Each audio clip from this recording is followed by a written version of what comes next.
মসজিদে সুদ ও ঘুষের বিরুদ্ধে বয়ান করে চাকরি হারিয়েছেন চাঁদপুরের এক ইমাম। এ খবর সামাজিক যোগাযোগ মাধ্যম ফেসবুকে পোস্ট করায় পোস্টকারীসহ ৩ মন্তব্যকারীকেও সমাজচ্যুত করা হয়েছে। সমাজ থেকে বের করে দেয়া ৪ পরিবারের সদস্যরা বর্তমানে অসহায় জীবনযাপন করছেন। সম্প্রতি চাঁদপুরের মতলব উত্তর পৌরসভায় এ ঘটনা ঘটে।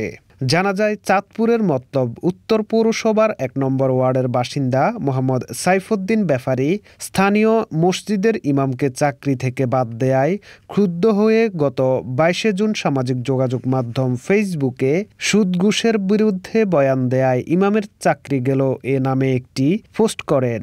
আর তাতে ক্ষোভ প্রকাশ করেন স্থানীয় আরও ৩ পরিবারের সদস্য।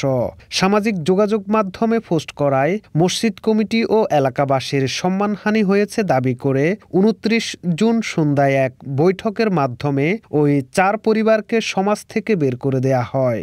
এ ব্যাপারে মসজিদের ইমাম রহমতুল্লাহ বলেন, ঈদের পরের শুক্রবার মসজিদে সুদ ও ঘুষের বিরুদ্ধে বয়ান করলে মসজিদ কমিটির লোকজন তার উপরে ক্ষেপে যান।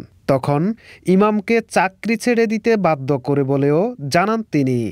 এ বিষয়ে মসজিদ পরিচালনা কমিটির সদস্য রুহুল আমিন মিয়াজি বলেন, সমাজের মুসল্লিদের অপমান করায় ৪ পরিবারকে সমাজ থেকে বের করার শাস্তি দেয়া হয়েছে। তাদেরকে মসজিদে আসা যাওয়া এবং সমাজের অন্য সবার সঙ্গেও কথা বলতে নিষেধ করা হয়েছে। বর্তমানে বিষয়টি নিয়ে সামাজিক যোগাযোগ মাধ্যম সহ এলাকায় তোলপাড় সৃষ্টি হয়েছে।